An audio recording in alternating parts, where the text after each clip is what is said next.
Büyük tıp alimi İbn Sina'nın öksürük konusunda çok etkili tavsiyeleri var. Doğadaki sağlık ekibi, İbn Sina'nın öksürük için tavsiye ettiği şifalı kürü sizler için araştırdı ve bu videoyu hazırladı.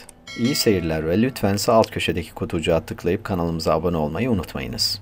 İnternette insanlar öksürüğe ne iyi gelir, öksürük nasıl geçer ve öksürük nasıl iyileşir gibi sorulara cevap arıyorlar. Öksürük, boğaz bölgesinin mukus ya da yabancı maddelerden arındırılması adına vücudumuzun oluşturduğu doğal bir reflekstir. Bazen günlerce bile sürebilir. Son yıllarda artan grip ve soğuk algınlığı gibi hastalıklar öksürük krizlerini daha da sıklaştırmaktadır. Yaşam kalitenizi düşüren bu durumdan kurtulmak için elbette öncelikle doktora başvurmak gerekiyor. Doktorunuzun tavsiyelerini harfiyen yerine getirdikten sonra öksürüğe iyi gelen ve boğazı tahriş etmeyen şifalı bitkileri kullanmakta yarar var. Modern tıbbın atası İbn Sina'nın öksürük için çok etkili kürler tavsiye ettiği biliniyor.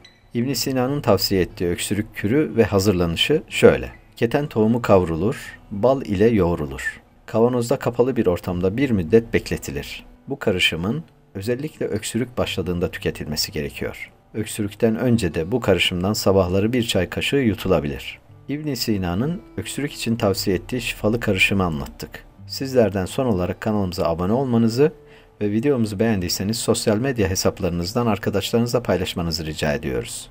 Güzel gülücüklerle dolu, mutlu ve sağlıklı günler dileriz. Ekranda gördüğünüz, ilginizi çekebilecek diğer videolarımızı da izlemeyi ihmal etmeyiniz.